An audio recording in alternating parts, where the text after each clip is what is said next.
right, you're still watching Arise 360, every single culture matters, and I'll be your host, Kachi Ofia.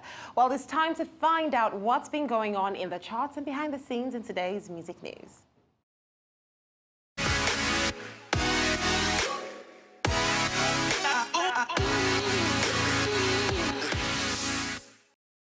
So, pop star Lady Gaga is known to always, air her views, especially when it concerns something that she is passionate about. The multiple award-winning songstress turned actress called out the Vice President of the United States, Mike Pence, and his wife over the weekend. Now, she accused the VP and his wife of being terrible representations of what it meant to be Christian.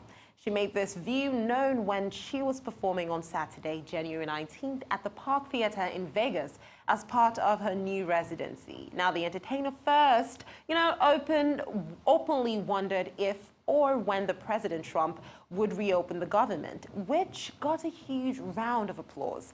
Then she launched into a tirade against the Pences over Karen resuming her teaching gig at Emmanuel Christian School in VA, which aims to ban LGBT kids and teachers supportive of them. And then, of course, where there's drama, we just have to be talking about Kanye West. So he debuted a new song at his second weekly Sunday service. The track called We'll Find a Way fits in with the inspirational and uplifting vibe, the Yeezy Goes Gospel Sessions. Now, the new song is focusing on themes of coming together to create a better world. In addition to the optimistic outlook of the lyrics, the song seems to be a move away from the trolling of songs like Lift Yourself. If you're a fan of the perfectionist Kanye, though, hearing this complex and layered gospel song has to be a good sign. It definitely sounds like Kanye has actually been working on Yonde amid all the delays and blown deadlines. Now, if you remember at the start of the show, I said Maroon 5 definitely has a mind of its own. So the keyboardist, PJ Morton, defended their decision to perform at the upcoming Super Bowl amid the major controversy surrounding the sport. Now, in a recent interview, he stated that he and the band have chosen not to focus on the criticism at the moment, further adding that the band aimed to have a great time and entertain people while understanding the important issues that are at hand. So now a petition has been launched to encourage Maroon 5, Travis Scott, and Big Boy to take a knee during their performances at the Super Bowl. The addition of Big Boy and Travis Scott to the performance has done little to offset the criticism the band has received. And now talking about some more criticisms, almost literally the entire music industry has spoken out against the disgusting allegations leveled against disgraced Chicago musician R. Kelly.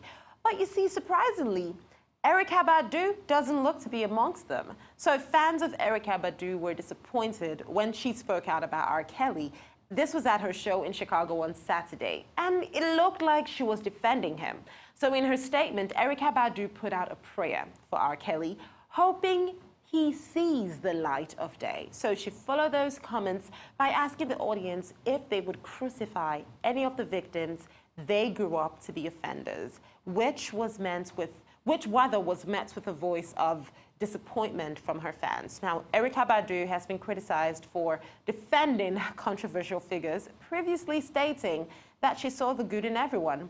She said she saw even good in Hitler, calling him a wonderful painter. Well, I guess when some people see terrible, some others just choose to see something good, like Erykah Badu. And then now, following the release of his fourth studio album titled Moral Instruction, as well as a music video for the single Talk, Falz the Fat Guy has now released a new music video offering a visual illustration of the socio-politic themes discussed in the album. Now, since dropping the album 5 days earlier, the rapper has received very mixed reaction, a lot of kudos for the effort, considered a bold display of activism towards issues troubling modern-day Nigeria. He has even been likened to the late Fela, especially due to the similar sounds and messages which were portrayed in the album, while he continued his mastery of intentional storytelling in the 9-minute-long flick he co-produced with his manager, Femi Ajayi. Cause we don't get to this woman.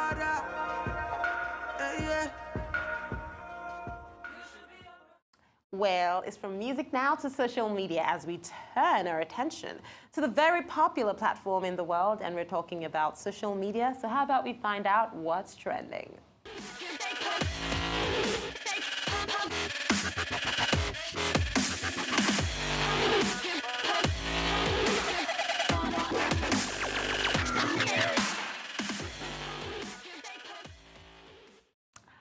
So, in case you missed it, over the weekend, Cardi B and controversial Fox News host Thome engaged in a political feud on Twitter. And let's just say it didn't go too well for Thome. I mean, who does this for Cardi?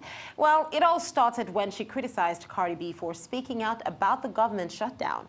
Cardi B then responded, telling Thome to leave her alone, or she would, and I quote, dog walk her.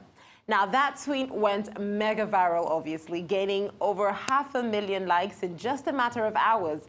The rapper then followed up with 2 more tweets saying Thome was blinded by racism and calling her a sheep. Unsurprisingly, the internet was set ablaze by all of this, and it's not difficult to figure out whose side a lot of people were on.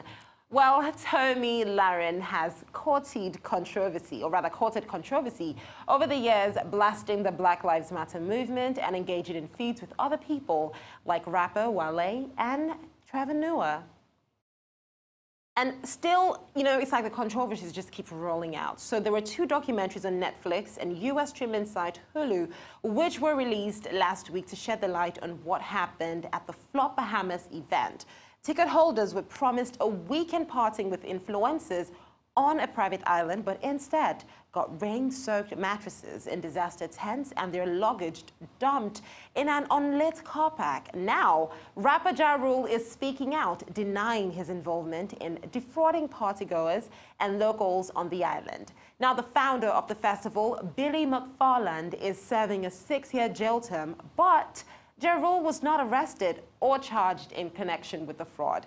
He shared his views on the festival, the documentaries, and questions on why his involvement wasn't being investigated by the U.S. authorities on Twitter. Ja Rule now claims he was scammed and lost money through his involvement with 2017's Fire Festival. Viewers of the documentaries have crowdfunded more than $77,000 for restaurant owner Marianne Roll, who lost $50,000 of her life savings catering for employees and attendees at the Fire Festival. And honestly, believe it or not, the controversy is not ending just yet. So you will be surprised at who this person is now. So we're talking about Ariana Grande. Yes, our sweet Ariana is gathering up controversy. She dropped her new single, 7 Rings, and its accompanying video representing her biggest dip into hip-hop music yet. However, since its release, the internet and certain artists have come out to speak about how the song sounds like the same as previously released works. So one of such artists is Princess Nokia, who posted a video of her listening to the song on her Twitter page. And she claimed the song sounded like her own song, Mine, from her album, which she dropped last year. Now, further comparisons were made on the internet of Ariana's rap flow with that of Soulja Boy. This comes after Soulja Boy had gone viral in the last week for claiming he influenced most of today's hottest artists, and then Ariana just had to do this. Well, the rapper even replied to one of Ariana's tweets calling her a thief. He then shared a fan-made comparison to his Instagram page. And sadly, a lot of people agree that it does sound alike. So now Soulja Boy would actually believe that he has really influenced a lot of people. Why? Why, Ariana? Well, it is time for another quick break, but don't go away, because coming right up after this, I'll have all of today's arts and culture news. So keep it here on Arise 360, and we'll be back in just a moment.